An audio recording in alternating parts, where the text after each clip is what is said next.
He didn't know it yet, but the people sitting beside him, the ones he laughed with, trusted, maybe even called friends, were already planning how he would die. For 24-year-old Sam Nordquist, it started as a few harmless hangouts, a place to crash, a few drinks, some company. But what happened next would shock even seasoned investigators. A slow, calculated descent into one of the most brutal cases New York had ever seen. By the time police found the motel room, it was clear this wasn't a random act of violence. It was deliberate, prolonged, torturous. And for weeks, no one had done a thing to stop it. Sam was born and raised in upstate New York. He wasn't famous, he wasn't wealthy, just an ordinary young man trying to find his place in the world. Friends described him as lighthearted, always cracking jokes, someone who'd go out of his way to make others feel safe. But that kindness, investigators believe, might have been what drew the wrong people in. In December of 2024, his family noticed something strange. Sam, who usually texted his mom every few days, had suddenly gone quiet. Calls went unanswered. Messages left on read. At first, they brushed it off. Maybe he was busy. Maybe he needed space. But by New Year's, that silence had turned to fear. Then February came. The last time anyone saw Sam alive was in that small, rundown motel on the outskirts of town, a place with flickering lights, cracked walls, and a reputation for the kind of secrets no one talks about. When officers entered that room during a welfare check, what they found didn't look like the aftermath of a party or a fight. It looked like a crime scene frozen in time. Blood stains beneath furniture, broken restraints, torn bedding. There were signs that someone, had been held there for days, maybe weeks. But Sam was gone. Detectives immediately launched a search, combing through every inch of that motel and its surrounding woods. They traced phone records, reviewed surveillance footage, and spoke with anyone who might have seen him. Within days, a disturbing pattern began to take shape. There were faces, people who came and went from that motel, not strangers, but acquaintances, people Sam knew and trusted. The deeper investigators dug, the clearer it became. Sam hadn't just vanished. He had been trapped in a cycle of manipulation and cruelty, one that would end in unimaginable violence. The public would soon learn there wasn't just one suspect, there were seven. 7 people, all in their 20s, accused of playing a role in the torture and murder of Sam Nordquist. At first, neighbors and coworkers refused to believe it. They said, they seemed normal. They hung out like any group of friends. But behind closed doors, that friendship had become something darker, fueled by jealousy, control, and a hunger for dominance. As detectives began to reconstruct the final days of Sam's life, the evidence told a story more horrifying than anyone expected. There were injuries consistent with torture, physical, chemical, psychological. The autopsy later revealed over 20 stab wounds, chemical burns, and signs of prolonged suffering. But what haunted investigators most was the possibility that Sam had been alive for much of it. For his family, that thought was unbearable. For the public, it was incomprehensible. When news broke in March 2025, the story spread like wildfire. At a press conference, the district attorney described it as a crime so depraved it defies understanding. Reporters filled the room, their voices trembling as they asked questions no one wanted to answer. Was this a hate crime? Was Sam targeted for who he was? Or was this something even more twisted? The DA said there was no direct evidence of bias, but for many in the community, that explanation didn't feel complete. The brutality spoke for itself. Outside the motel, candles and flowers began to appear. Strangers gathered in silence. Some cried. Others stood in disbelief, wondering how something so evil could happen in plain sight. Those 7 arrests would later reveal a tangled web of manipulation and text messages that showed the suspects mocking Sam's suffering, treating cruelty like a game. They bragged about what they'd done. They laughed about it. For investigators, it was proof of something far more terrifying than rage. It was pleasure. And that made it all the more chilling. By the time police recovered Sam's body in a nearby field, the town was in shock. What was once a missing person case had turned into a nightmare of torture, deception, and betrayal. No one could understand how so many people could participate or stand by and watch as a young man's life was slowly destroyed. But as the trial loomed, one thing became clear: every secret from that motel room was about to be exposed. And the truth would be even worse than anyone imagined. Would you like me to continue with part 2, covering the crime scene investigation, forensic evidence, and first arrests, in this same gripping, empathetic tone? The morning after the motel discovery, detectives swarmed the property. Forensic vans lined the parking lot while officers methodically sealed off each entrance. They treated every inch of that small, dimly lit room like a map, a roadmap of violence that would eventually expose every person involved. Investigators spent nearly 16 hours inside before removing the first box of evidence: blood-soaked fabric, fragments of tape, and several electronic devices left behind in haste. What they didn't realize at first was that those devices would become the key to unraveling the group's lies. Digital forensics later revealed a chain of disturbing videos and messages, moments the suspects had recorded themselves. In the clips, muffled laughter echoed between orders and taunts. You could hear a voice, soft but pleading, a sound experts later confirmed was Sam. It was brief, but enough to prove what everyone already feared: that this wasn't a single act of rage, it was entertainment for them. The motel manager told police he'd noticed odd behavior weeks earlier: a group coming and going at strange hours, carrying plastic bags and cleaning supplies. He thought they were just messy tenants. But now, looking back, his face went pale as he realized what those late-night trips might have been. By midweek, detectives tracked one of the suspects through a discarded phone. The GPS data placed them at the motel during the period Sam was missing.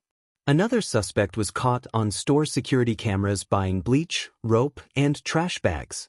That receipt alone linked the purchase to a specific time frame that matched the crime. When officers made the first arrest, the suspect was calm, almost eerily so.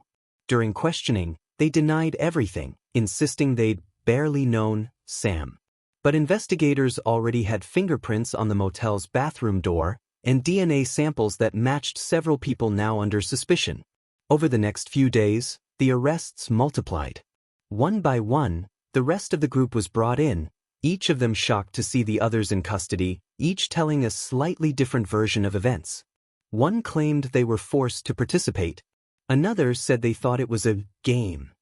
But in every interview, something slipped: a word, a gesture, a hint of guilt. Detectives could see the fear setting in, not of the crime itself, but of the truth being revealed. Inside the interrogation room, one of the suspects finally broke down. They whispered, "We didn't mean for it to go that far." When asked what that meant, they fell silent, staring at the table, hands shaking. That short sentence would later be replayed in court, proof that at least one of them knew exactly how brutal things had become. The autopsy report added weight to the charges. It described wounds consistent with repeated assaults over time, not a single attack. Toxicology results showed traces of cleaning chemicals inside Sam's system, evidence that someone had forced him to ingest them. The report concluded that the cause of death was multiple sharp force injuries combined with severe chemical trauma. It was, in the coroner's words, an extended act of torture. Prosecutors upgraded the charges to second-degree murder with depraved indifference, a phrase that, in legal terms, means committing an act so cruel it demonstrates a total disregard for human life. The press conference announcing the new charges drew national attention. Reporters from across the country descended on the small New York town. Cameras panned across the courthouse steps as the district attorney emphasized that every defendant would be tried as an individual, but that all of them shared responsibility. There was no single mastermind, he said. They all participated. And they all watched. Behind that statement was a strategy: to prevent the group from pointing fingers at one another during trial. The prosecution planned to use the suspect's own communications against them, texts filled with laughing emojis, slang about making him learn a lesson, and chillingly casual mentions of bleach nights. Investigators also uncovered a group chat on social media where the suspects discussed what to say if questioned. One message read, "Stick to the story, he left on his own." That single line was enough to prove coordination and cover-up. When the public learned that detail, outrage grew even louder.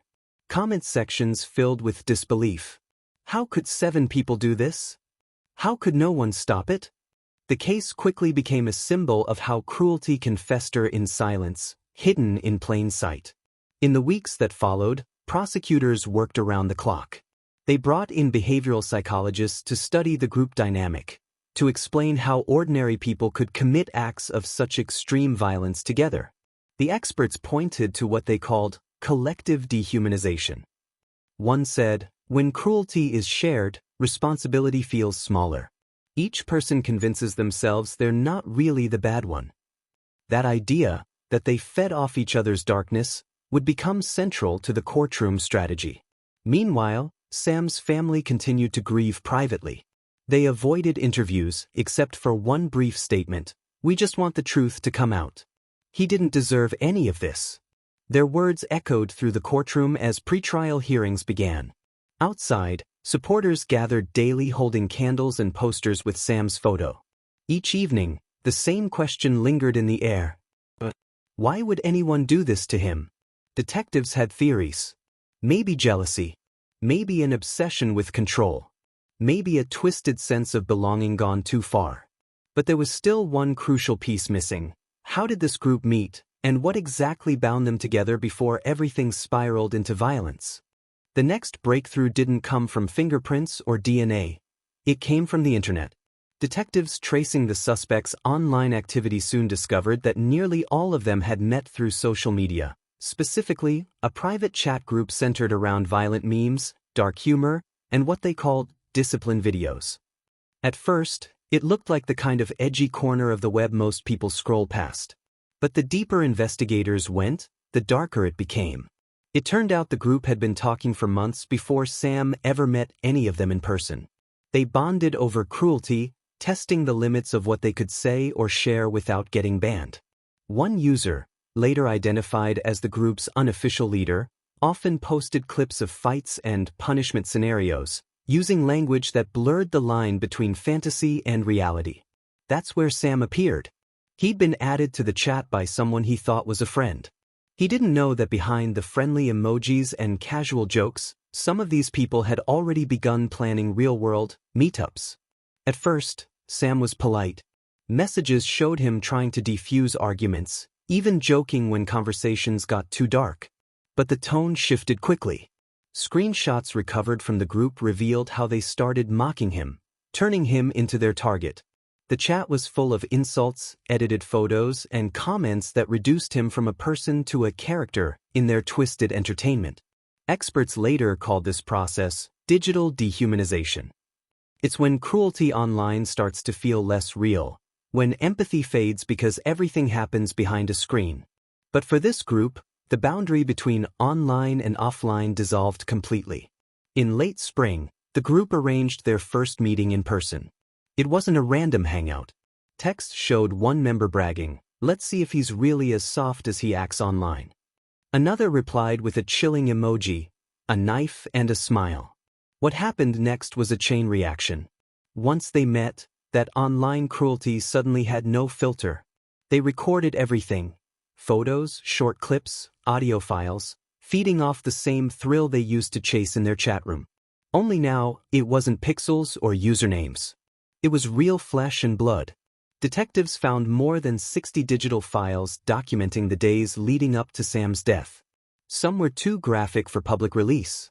But investigators described what they saw in closed court testimony: taunting, intimidation, and the methodical stripping away of someone's humanity. It became clear that this wasn't about money, revenge, or even hate. It was about power, about dominance over someone they thought wouldn't fight back. In one recovered message, a suspect wrote, "We're just making him pay for being fake." Another responded, "It's not that deep, it's just content."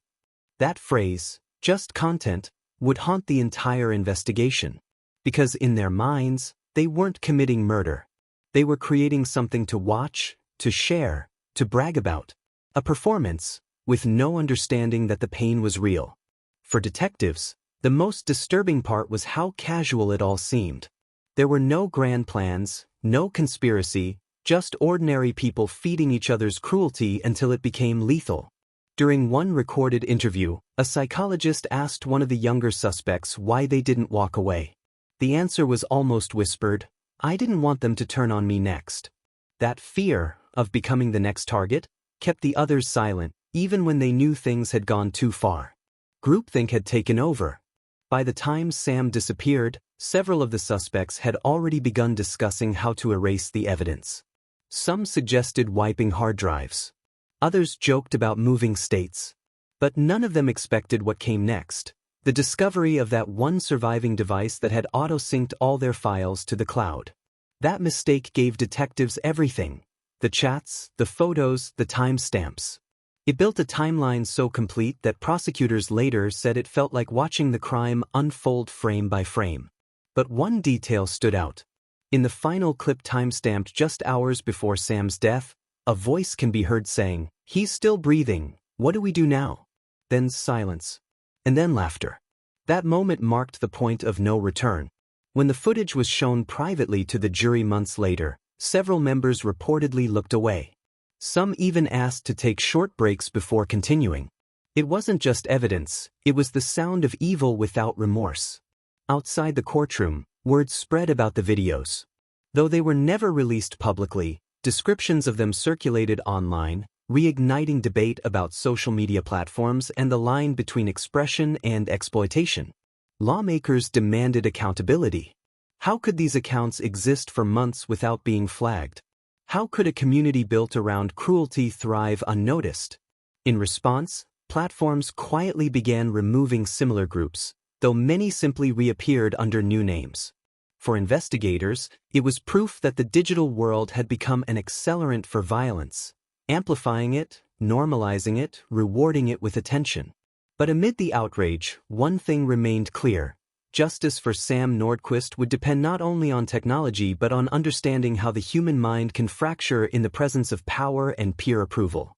As the trial date approached, prosecutors prepared to show the world what really happened inside that motel.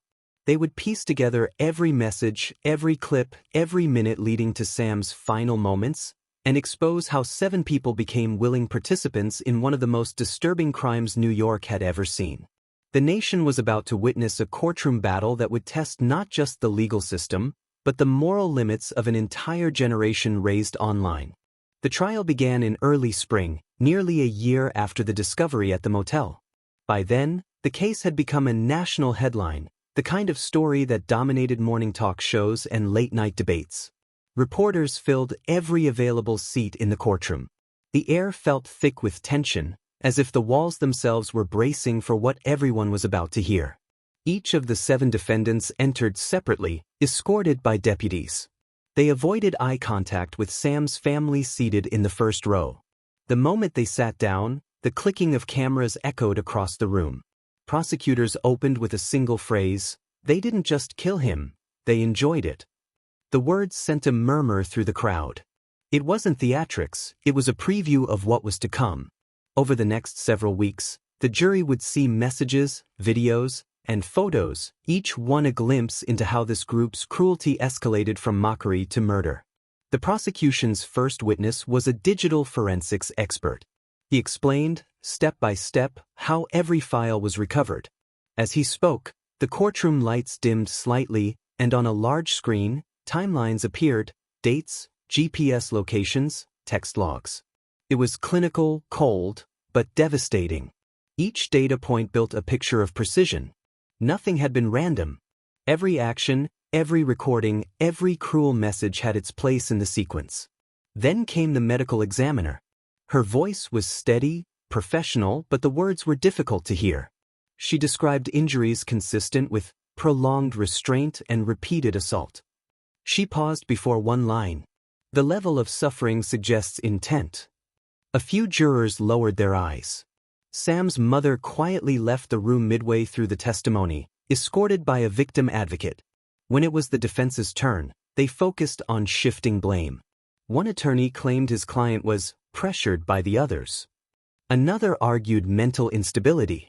A third insisted the online chat group had created a delusional sense of unreality. But the prosecution countered swiftly. They played clips of each suspect laughing, participating, and posting about the incident afterward. Those few seconds of footage destroyed any notion that they hadn't understood what they were doing. Then came the turning point, the testimony of one defendant who chose to cooperate. Visibly shaken, they took the stand under heavy security. Their voice trembled as they began. It started as a joke. Then it got out of control. The courtroom stayed silent.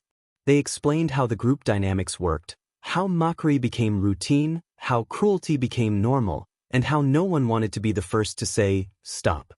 They admitted that by the final night, they knew Sam was dying. "We could see it," they said quietly. But everyone was still recording. The prosecutor asked, "Why didn't you call for help?"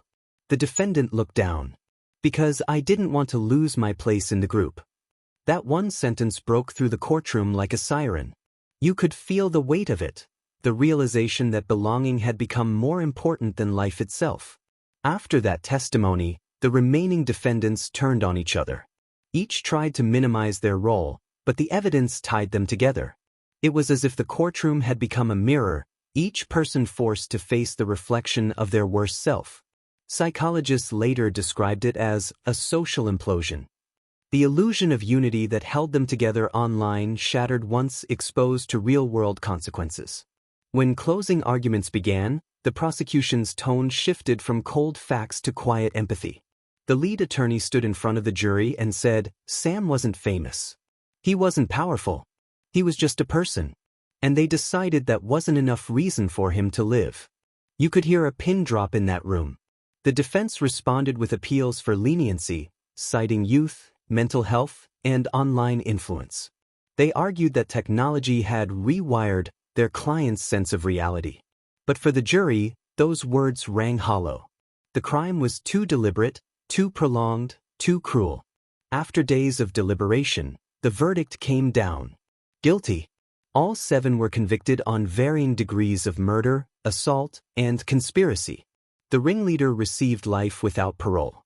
Others were sentenced to between 25 and 40 years. As the judge read the sentences, some defendants cried. Others stared blankly, as if detached from the moment. But Sam's family sat motionless.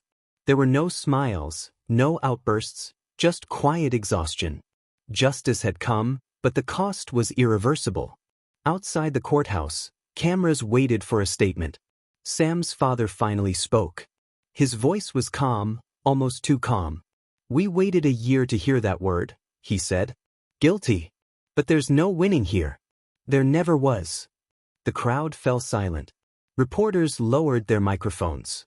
That statement, simple, human, raw, became the defining moment of the trial. It wasn't about victory. It was about loss, and the reminder that behind every viral case, every headline, there's a real life torn apart. Over the following weeks, documentaries, podcasts, and think pieces dissected the case. Some focused on the psychology, others on the role of social media. But the truth was simpler, a story about empathy lost and power abused. Still, one mystery remained unsolved. What made this group choose Sam? Why him, out of everyone they could have targeted? That question would lead investigators to revisit a series of private messages and a chilling revelation, one that changed how everyone understood the motive behind the entire crime. 4 months after the sentencing, people assumed the story was over. But detectives kept digging not because they doubted the verdict, but because one detail still didn't make sense. Why Sam? He wasn't connected to any of the suspects before the online chats began. There were no family ties, no shared jobs, no history of conflict. On paper, they were strangers.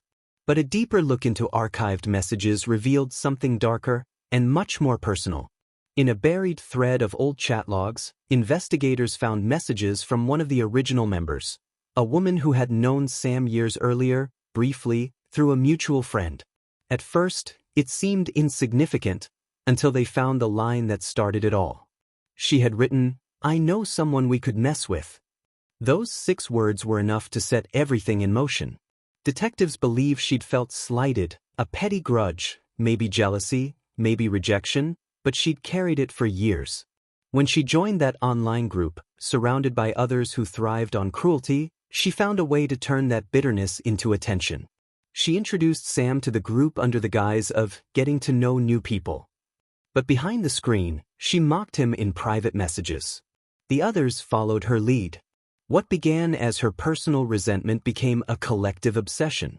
The investigation confirmed that she'd been the first to suggest meeting in person, the first to call it a lesson, and later, the first to record the violence. When prosecutors confronted her during a post-trial review, she refused to speak. No emotion, no apology, just silence. Experts later described her as a catalyst personality, someone who creates chaos and lets others carry it out.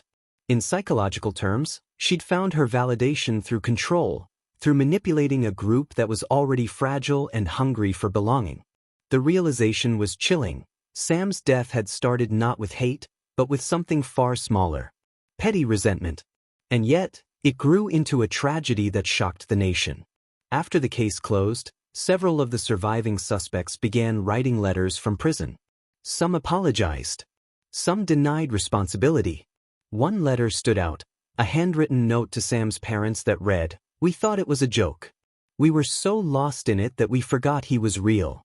That single line captured what so many experts would later discuss: how empathy erodes when cruelty becomes content, when pain becomes something to scroll past or share. Meanwhile, the psychological toll on the investigators was severe. A few retired early, unable to shake the images from their minds. One veteran detective said, "I've seen evil before, but this was different. This was entertainment disguised as life." The case also forced law enforcement to rethink how they approach digital threats. It wasn't just about anonymous strangers anymore. It was about social ecosystems where cruelty thrives unchecked. Soon, lawmakers began drafting what became known as Sam's Law, a bill aimed at strengthening penalties for violent content shared online and increasing monitoring of private social groups that glorify real-world harm. It faced backlash, privacy concerns, free speech debates, but for many, it felt like a necessary step. In the years that followed, Sam's story became a cautionary tale. Schools used it in digital safety programs. Social media platforms quietly updated their community guidelines. True crime creators retold it, warning about how easily cruelty spreads when it's given an audience. But for those closest to Sam, the changes came too late. His friends described him as gentle, funny, always willing to help others. They struggled to reconcile that image with the way his life ended. One said in an interview, "He was the kind of person who texted to check on you, even if you hadn't spoken in months. He didn't deserve any of this." His family later started a small foundation in his name, the Nordquist Project, dedicated to online kindness and empathy education. Their motto was simple: "Every screen hides a soul." The first event drew hundreds of people, students, parents, even police officers, all gathered to talk about how to make the internet less cruel, less anonymous, less dangerous. For a brief moment, it felt like something good had come from so much pain. But privately, those who had lived through the trial admitted that no law, no speech, no campaign could erase the memories. Because the worst part wasn't just what the group did, it was how easily they convinced themselves it was normal. As one investigator later put it, they didn't wake up monsters. They became monsters, one choice at a time. That line echoed through documentaries, through podcasts, through classrooms, a warning, a mirror, a truth. And yet, every so often, new cases surface, reminders that the lessons of Sam Nordquist's story are still being learned. In the months after the trial faded from the headlines, something strange happened. People began visiting the motel where it all took place, not out of morbid curiosity, but to leave flowers, candles, and notes. Some left messages written on paper hearts that simply said, "You mattered, Sam." The building has since been renovated, the room numbers changed, but locals say you can still feel something heavy in the air when you walk past. Not a haunting, just the echo of a story too tragic to forget. Journalists who covered the case said it changed the way they view the world. One of them wrote, "It wasn't the crime itself that haunted me. It was how ordinary everyone involved seemed. How normal. How close it all felt." And that's what makes the story of Sam Nordquist so terrifying. It's not about monsters lurking in the dark, it's about the quiet corrosion of empathy that can happen anywhere, to anyone. A cruel word online. A shared joke that goes too far. A moment when someone chooses silence instead of stepping in. That's where it begins. When you strip away the headlines and the legal jargon, this isn't just a story about crime, it's a story about the human condition. About how fragile decency becomes when cruelty is rewarded. And about how one person's life, one heartbeat, can be reduced to content in the wrong hands. But it's also a reminder that kindness, even in small doses, still matters. That empathy is a choice. And that every time we choose compassion over cruelty, we push back against the darkness that took Sam's life. Because in the end, that's the only justice that really lasts. If this story moved you, take a moment to share it. Not for views, not for clicks, but to remind people that behind every name in a headline, there's a real person with a family, a history, and a heartbeat that deserved more time. And if you're new here, welcome. This channel tells the stories that need to be heard, the forgotten, the misunderstood, the ones that keep us asking why. Subscribe if you haven't already, and turn on notifications so you never miss the next investigation. Because in the world of true crime, awareness isn't just information, it's protection. This is real-life mysteries, true crime. And this was the torture and murder of Sam Nordquist, inside one of New York's most disturbing cases. Stay safe, stay aware, and as always, thank you for watching.